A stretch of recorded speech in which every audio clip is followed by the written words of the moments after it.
할렐루야. 우리 주님을 사랑하시면 아멘 하시겠습니다. 2016년도에 우리 성가대 찬양처럼 시온의 영광이 밝아오네. 모든 성도들의 가정마다 사업마다 직종마다 하나님의 은총과 축복이 환하게 넘쳐나시기를 주님의 이름으로 축원합니다. 옆에 분 한번 축복하십시오. 예수님 안에서 당신에게 좋은 일이 나고 있습니다.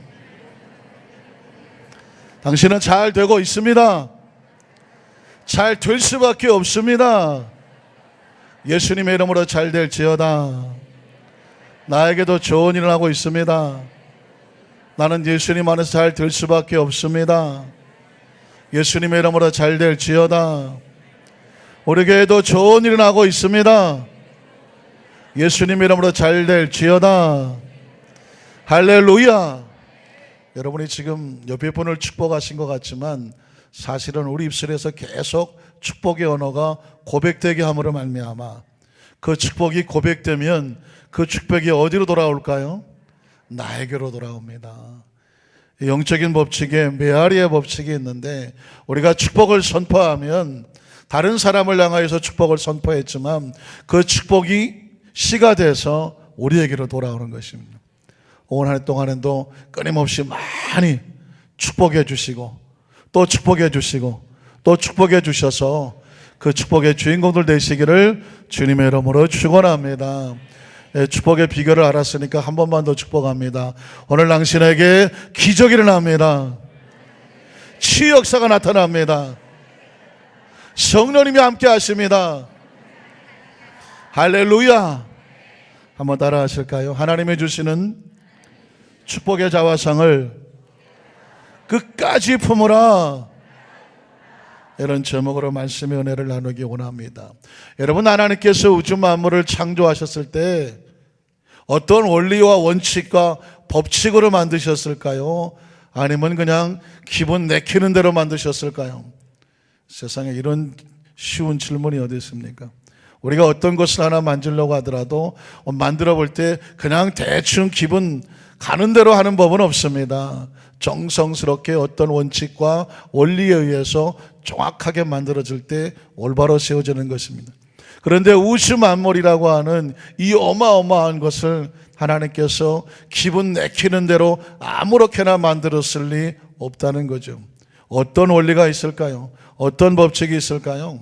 성경의 창세기 1장 1절 이하에 보니까 하나님께서 태초에 천지를 만물을 창조하셨다고 그랬는데 가만히 보니까 그 창조의 사역 속에 원리가 있고 법칙이 있더라고요.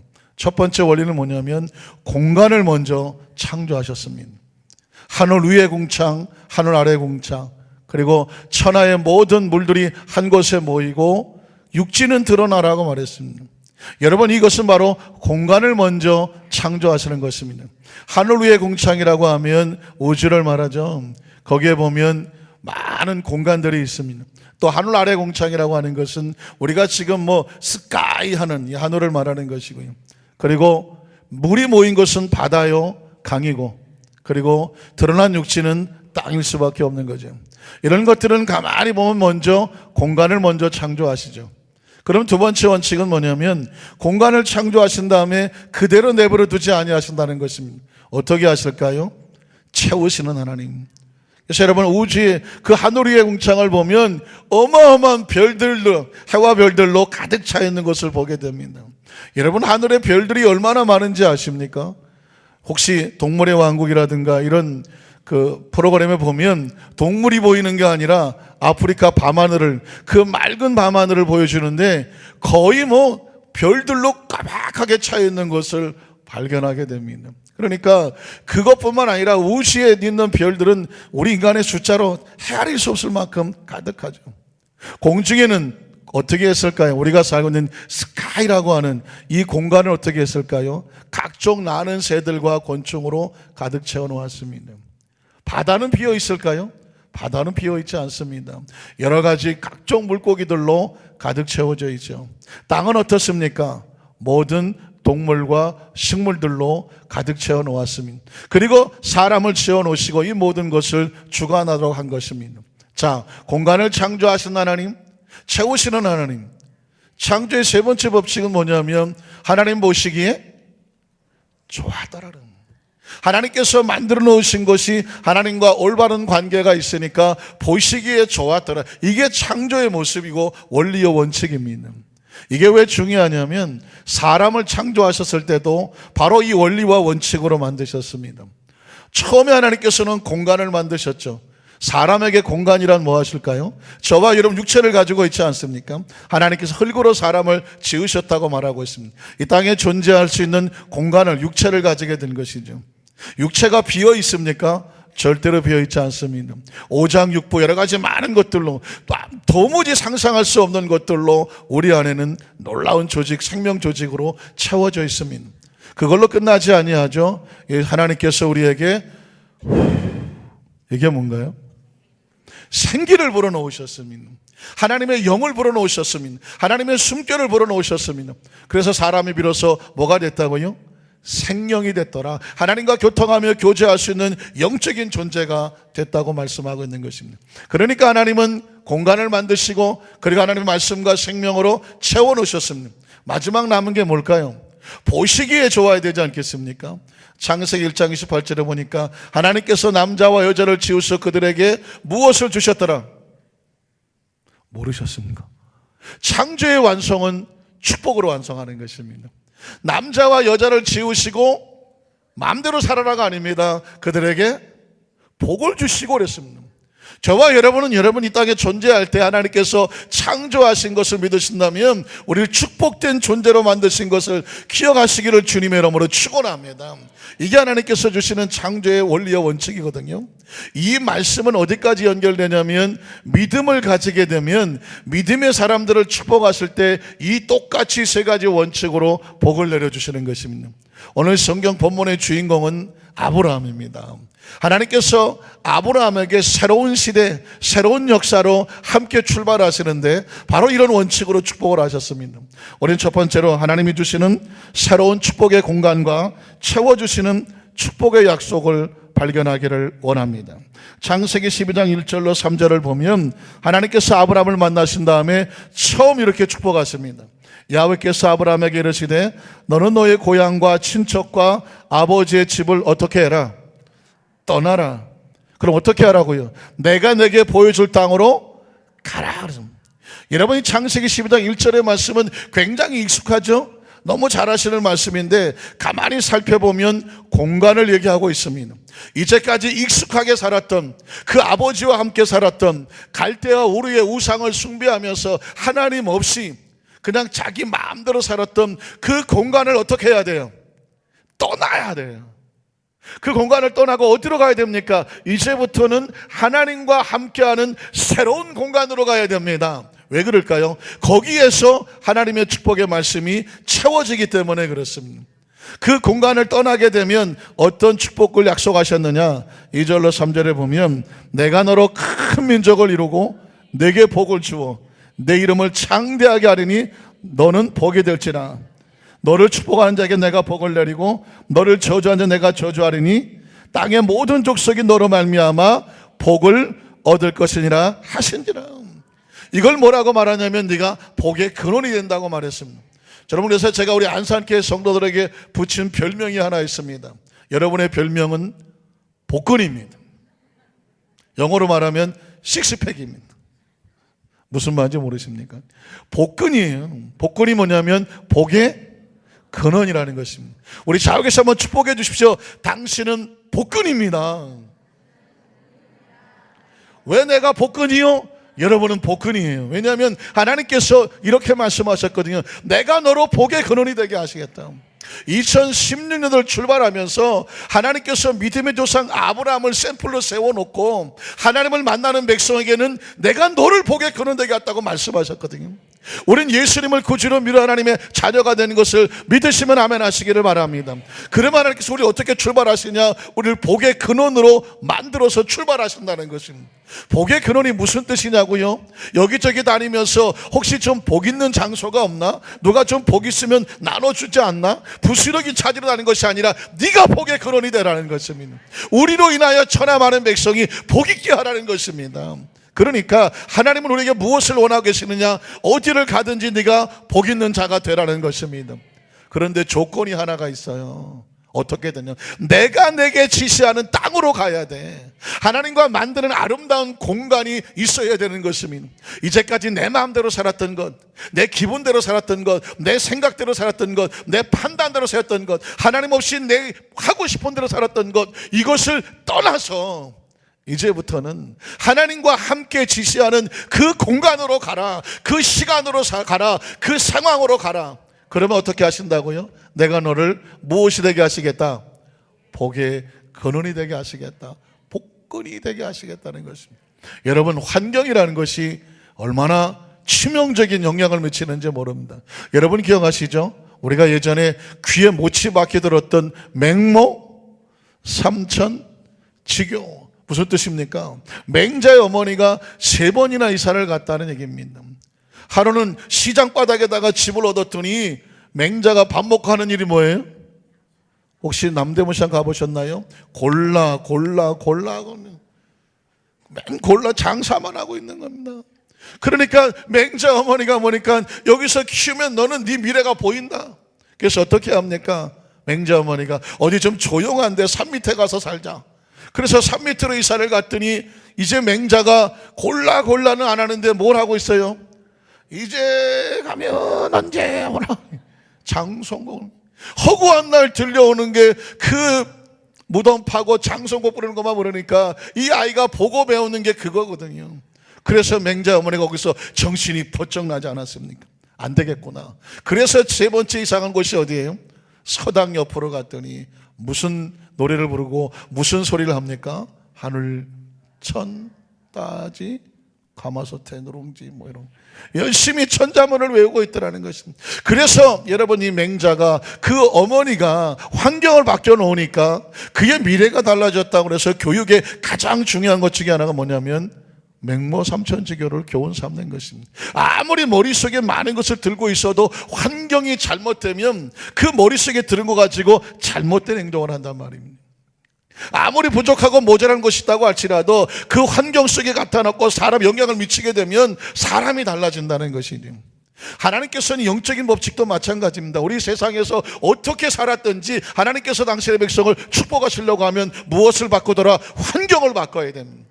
제일 중요한 게 마음의 환경을 바꿔야 되거든요. 마음이 적극적이고 긍정적이고 창조적이고 하나님의 복 있는 자화상을 가져야 되고, 언어의 환경이 바뀌어야 됩니다. 난 못한다, 안 된다, 할 수 없다, 나는 버림받았다, 나 같은 사람은 아무것도 안 된다, 절망하고 자꾸 입에서 환경을 만들어내면 그 환경의 미래는 뻔히 보이는 것입니다. 환경을 바뀌어 놓아야 돼요. 난 예수님 안에서 복 있는 사람입니다. 나는 잘 될 수밖에 없습니다. 잘 되고 있습니다. 예수 이름으로 잘 될지어다. 서로 여러분 축복해 주는 것은 우리의 언어의 환경을 바꿔놓는 것입니다. 그래서 저와 여러분이 날마다 예수님 안에서 어떻게 살아야 되느냐, 우리의 환경 속에서 하나님께서 올바른 관계를 만들어 가야 되는 거죠.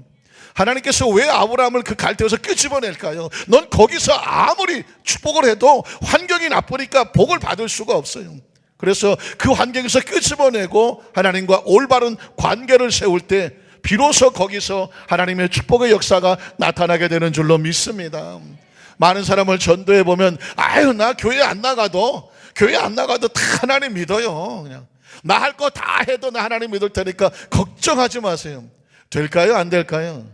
안 됩니다. 세상적인 환경, 죄의 환경, 아픔의 환경, 낙심의 환경, 좌절의 환경 속에서 하나님 말씀이 들리지 않는데 관계가 올바르지 않으면 하나님의 축복의 열매를 맺을 수가 없고 말씀이 들어가서 채울 수가 없다는 것입니다. 2016년을 출발하면서는 결단하셔야 돼요. 머릿속에만 알고 있는 것이 아니라 내 마음속에, 생각 속에, 의식 속에, 언어 속에 하나님의 말씀이 내 속에 들어오기 위해서 어떻게 해든지 하나님과의 관계에 성공한다. 그것이 바로 하나님의 축복의 환경을 만드는 것입니다. 두 번째는 뭐냐면 이 환경에 대해서 축복의 말씀을 들었다고 해서, 알았다고 해서, 읽었다고 해서 끝내면 안 되고 끊임없이 싸워서 그 자리를 지켜내야 되는 것입니다. 여러분 창세기 12장 4절을 보니까 아브라함이 이 말씀을 들었습니다. 아버지 집을 떠나는 거 쉽지 않습니다. 옛 습관 끊는 거 쉽지 않습니다. 옛 친구 끊어내는 거 쉽지 않습니다. 옛날에 있는 것에서 안락하고 편안했던 거, 익숙했던 거 끊어내는 거 절대로 쉽지 않습니다. 그런데 이 아브라함이 하나님 말씀을 어떻게 했어요? 따라갔습니다. 뒤집어 말하면 예전의 생활을 끊어냈다는 것입니다. 이게 결단이고 각오하는 것이죠. 하나님 말씀을 따라갔고, 여기서 중요한 것은 롯도 그와 함께 갔으면, 롯이 누구냐? 롯은 바로 아브라함의 조카였습니다. 형의 아들이었습니다. 여기서 여러분 조금 조심하실 것은 뭐냐면, 해마다 정초만 되면 많은 사람들이 로또를 산다고 합니다. 로또. 올해는 대박의 꿈이 이룰지어다 라고 하면서 로또를 산다 그러는데, 어떤 분이 그래요. 목사님, 로또를 사는 게 성경적입니까? 비성경적입니까? 그래서 대답을 할까 말까 그랬더니 제가 보니까 성경적입니다. 왜 성경적이냐? 성경에 로또가 나왔습니다. 그러면서 이 4절을 갖다 되는 것입니다. 아브라함이 로또 그와 함께 갔으면, 그러니까 이분은 어떻게 읽었냐면 아브라함이 로또를 사서 갔으며, 이렇게 읽었던 건데, 여러분 그 로또가 아닙니다. 여기서 로또는 누구예요? 아브라함의 조카도 같이 갔다는 것입니다. 자, 아브라함이 하나님을 떠날 때에 75세였더라. 자, 여러분 아브라함이 하나님의 말씀을 따라갔다는 얘기는 지나간 삶을 끊어내는 결단을 했다는 것입니다. 여기서 우리는 믿음의 정의를 내릴 필요가 있죠. 여러분, 우리가 예수를 믿는다고 말하지 않습니까? 말씀을 믿고 하나님을 믿습니다. 믿음의 정의가 무엇이 믿음입니까? 라고 묻는다면 히브리서 11장 6절은 믿음을 이렇게 정의합니다. 믿음은 뭐냐? 믿음이 없이는 하나님을 뭐하지 못해요? 기쁘시게 할 수가 없어요. 그러니까 하나님이 기뻐하시는 게 뭐예요? 믿음이죠. 자, 믿음의 정의 첫 번째, 믿음은 하나님을 기쁘시게 하는 거다. 믿음이 없이 하나님을 기쁘시게 할 수가 없다. 그래서 두 번째 정의, 하나님께 나아간 자는 반드시 그가 계신 것과 또한 그가 자기를 찾는 자들에게 상 주신 이심을 뭐 해야 된다? 믿어야 된다. 여기서 말하는 믿음은 다른 말로 바꾸면 기대해야 된다는 것입니다. 하나님께서 자기를 찾는 자에게 상 주시는 것을 뭐 해라? 기대해야 된다. 그전에 제가 설교할 때 그래서 믿음이란 뭐냐면 expectation이라고 말했습니다. 기대하는 것이다라고 말했습니다. 사랑하는 성도 여러분, 우리가 오늘 이 주일 예배에 나왔습니다. 예배에 나올 때 하나님이 살아계신 것과 믿으십니까? 자기를 찾는 자들에게 상 주시는 것을 믿으십니까? 거기서 상이라는 걸 영어 성경에 보니까 리워드라고 되어 있습니다. 리워드가 무엇입니까? 어떤 일에 최선을 다한 것에 대해서 주는 보상입니다. 상급입니다. 그러니까 하나님의 백성들이 하나님을 찾기만 해도, 살아계신 것과 자기를 찾는 자에게 상 주신 것을 기대하기만 해도 이미 예배 가운데는 하나님의 강력한 치유와 회복과 은혜의 역사가 있다는 사실을 여러분 기억하시기로 주님의 이름으로 축원합니다. 놀라운 사실은 지난 한 해 동안 우리 성도들이 간증하는 것을 보면 말씀을 듣는데 치유 역사가 나타나요. 말씀을 듣는데 치유 역사가 나타나고, 말씀을 듣는데 마음속에 절망과 좌절이 떨어져 나가고 샘솟는 기쁨이 생겨요.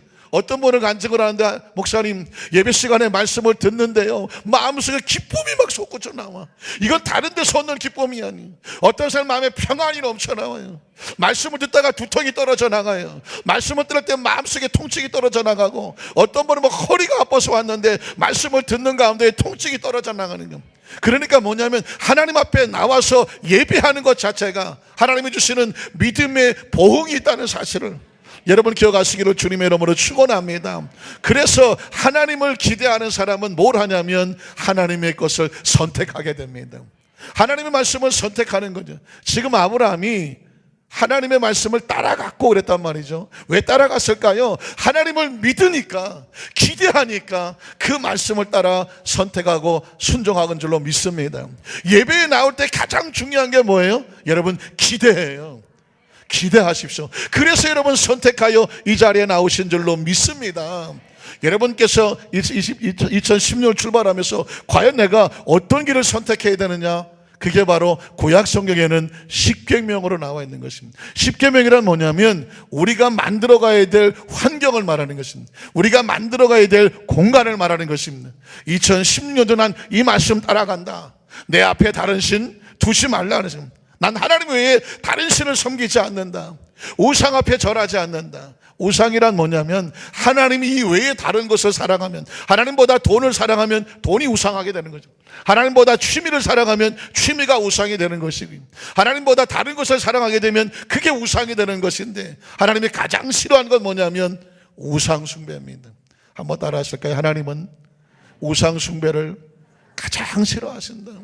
그래서 하나님께서는 나 외에 다른 신을 두지 말라고 말했죠. 그리고 또 뭐합니까? 하나님 이름을 망령되이 일컫지 말라. 그리고 하나님 나를 소중히 지키라고 말했습니다. 그러니까 여러분, 신앙생활은 뭐 하는 거냐면 하나님과 아름다운 관계를 지키는데, 우리가 주의를 성수하잖아요. 주의를 성수한다는 의미는 뭐냐면 내 생명의 주인이 하나님이십니다, 이걸 고백하는 것입니다.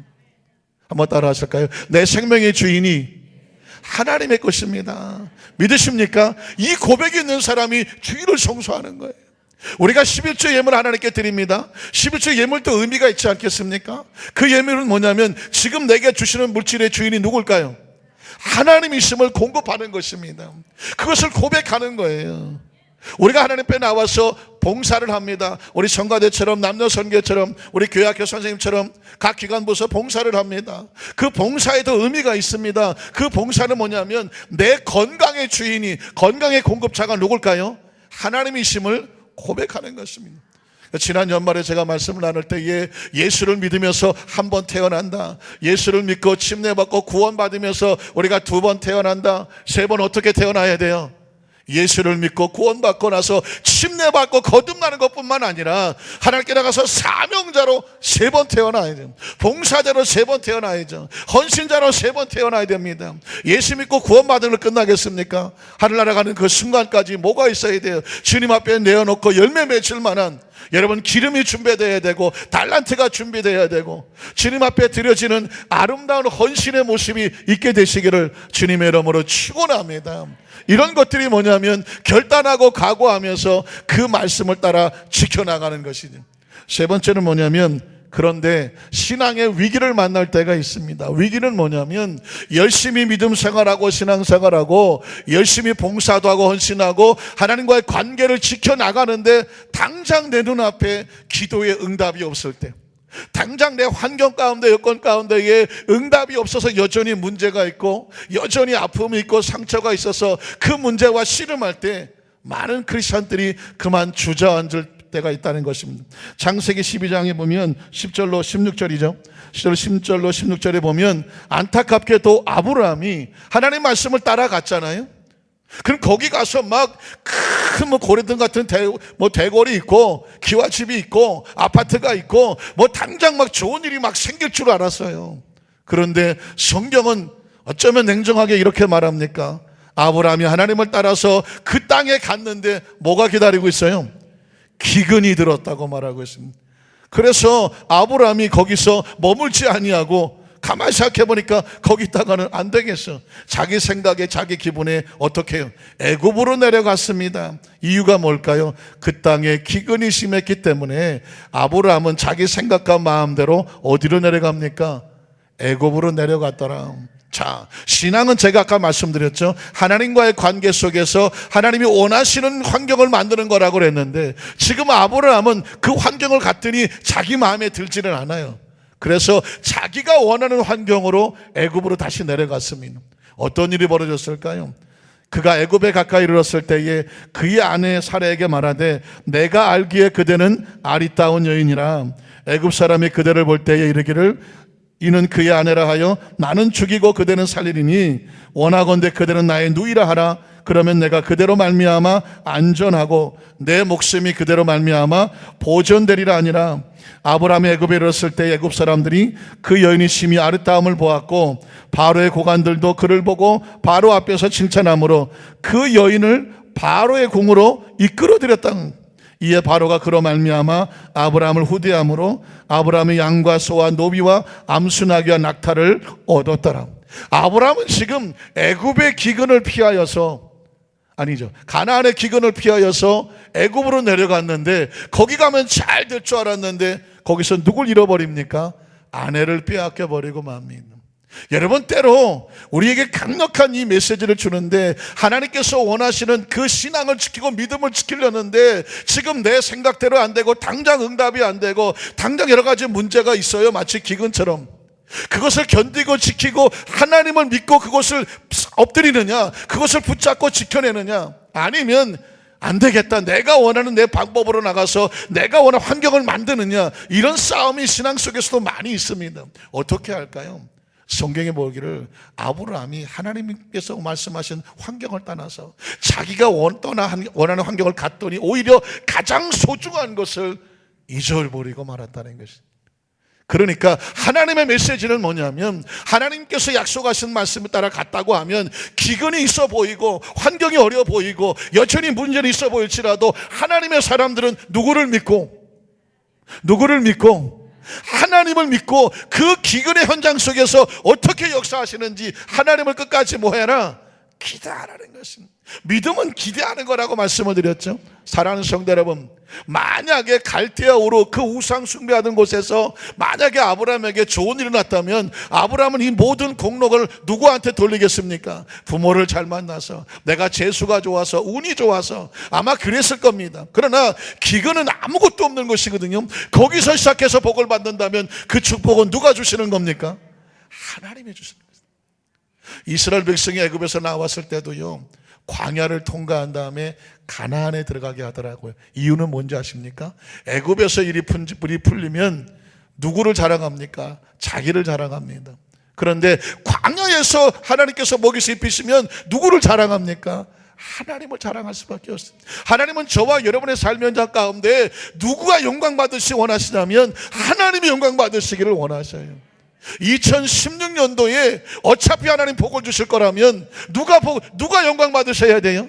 하나님께서 영광 받으시기를 주님의 이름으로 축원합니다. 그래서 여러분, 신앙생활 하다가 어려움을 만날 때 반드시 그 자리를 지켜내시는 우리 성령 되시기를 주님의 이름으로 축원합니다.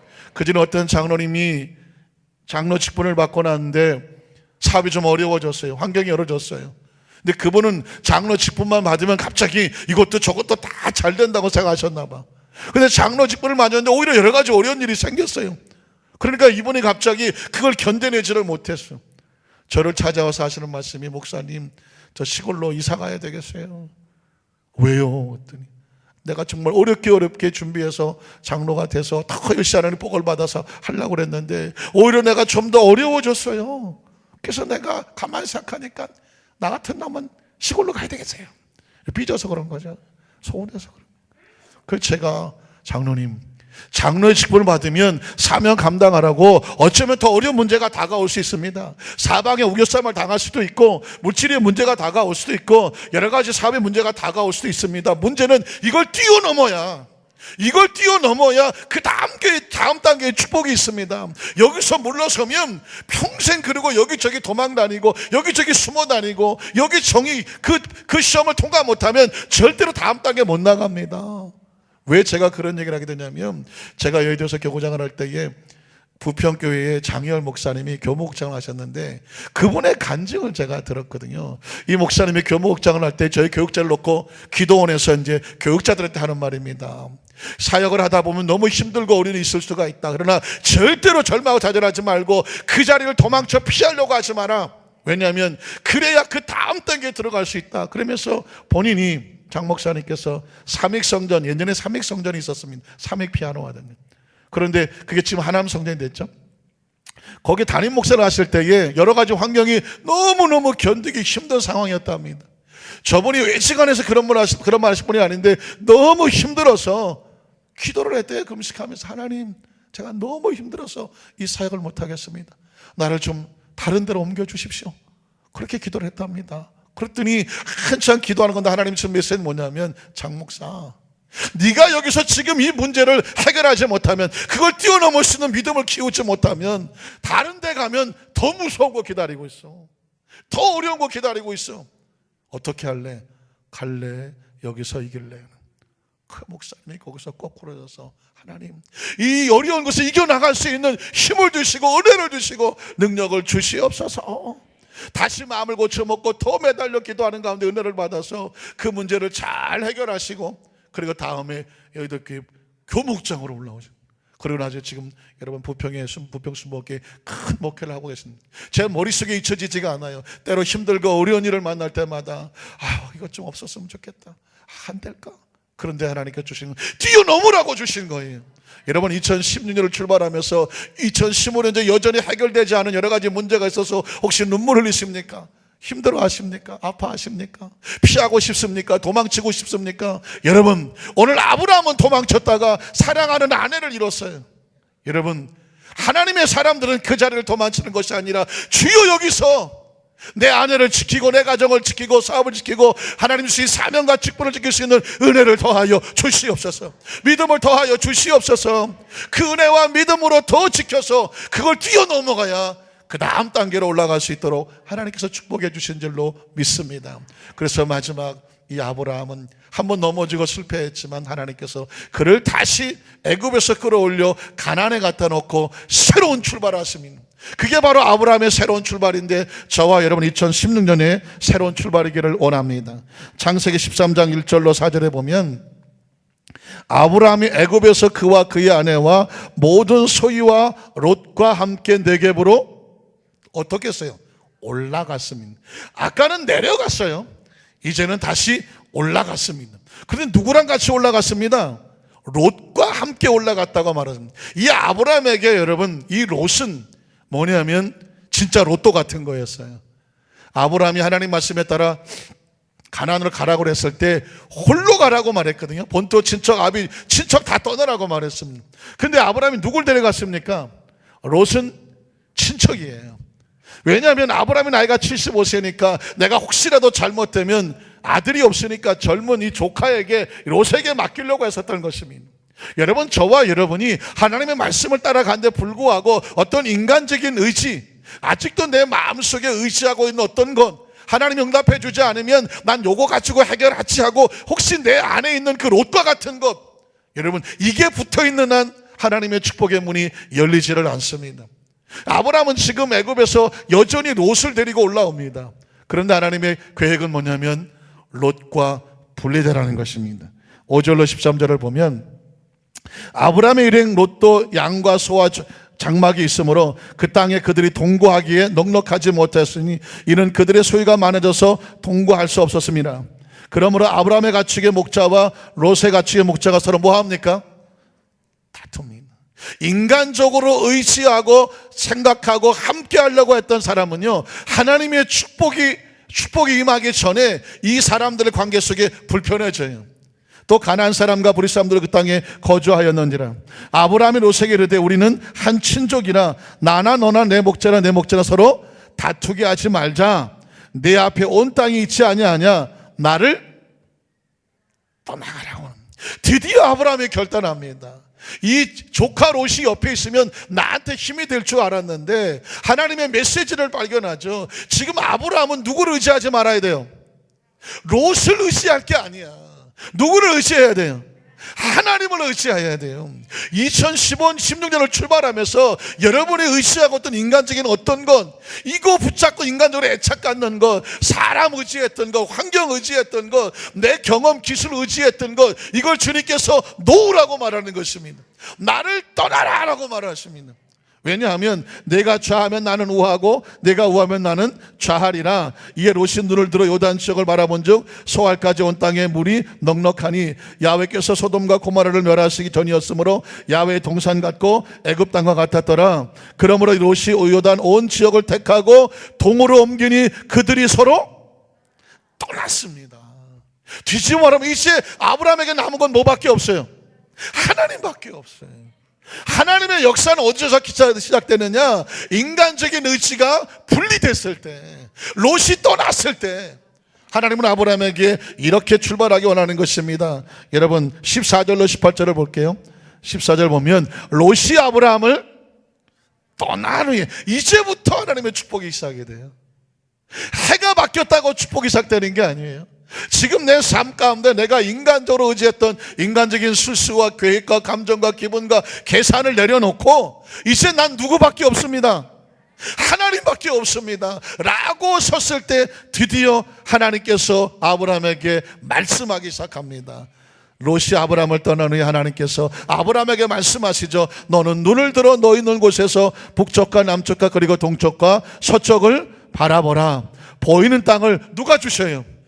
롯이 줍니까? 하나님이. 내가 너와 내 자손에게 주리니 영원히 이를 것이다. 내가 내 자손이 땅에 티끌 같게 하리니 사람의 땅에 티끌을 능히 셀 수 있을진데 내 재산도 세. 다시 말해서 땅에 티끌을 셀 수 있다면 네가 받은 축복도 센다. 뒤집어 말하면 네가 받은 축복은 티끌처럼 많을 것이다. 그 다음 절 볼까요? 너는 일어나 그 땅을 종과 횡으로 두루다녀보라. 내가 그것을 너에게 주리라. 이제까지 아브라함은 롯을 의지했습니다. 여차하면 롯이었어요. 그러나 롯이 떠나고 나니까 하나님이 내가 너에게 준다고 말씀하고 있습니다. 사랑하는 성도 여러분, 최근에 저는 어떤 기도문을 하나 보게 됐습니다. 기도문을 봤더니 처음에 이렇게 시작하더라고요. 하나님, 나를 더 깨트려 주십시오. 나를 더 무너뜨려 주십시오. 나를 더 부서뜨려 주십시오. 가루가 되게 하십시오. 기도 제목이 좀 무시무시하더라고요. 근데 맨 끝에 가서 이렇게 말하더라고요. 그래서 오직 하나님만 바라보게 하십시오. 어떻게 생각하십니까? 오늘 이 상황이 아브라함의 상황이 아닐까요? 아브라함이 마지막으로 믿었던 자신의 경험을 내려놓습니다. 믿었던 조카 롯을 내려놓습니다. 그리고 하나님 앞에 섰습니다. 그럴 때는 하나님께서 개입하십니다. 눈을 들어서 동서남북을 바라봐. 그러면 보이는 건 내가 채워주겠어. 여러분, 2016년도 우리 안산교회의 표가 왜 오직 성령인지 아십니까? 똑같은 심령입니다. 하나님, 저를 더 깨트려 주십시오. 더 무너지게 하십시오. 더 이 자존심 다 버리게 하십시오. 인간적인 거 계산 다 깨트려 주십시오. 머리 돌아가는 것 다 스톱되게 하시옵소서. 하나님 앞에 섭니다. 마치 백척간두기의 그 절벽 앞에 서 있는 심정으로 하나님 바라봅니다. 오직 성령님 의지합니다. 성령께서 우리 안산교회에 임하여 주시옵소서. 능력으로 역사하여 주시옵소서.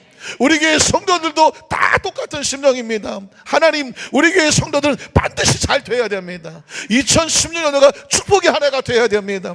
영적인 능력이 임해야 됩니다. 물질의 복도 받아야 됩니다. 건강도 회복해야 됩니다. 더 열심히 있는 일꾼들 되기를 원합니다. 그러기 위해서 내 모든 것을 더 무너뜨려 주십시오.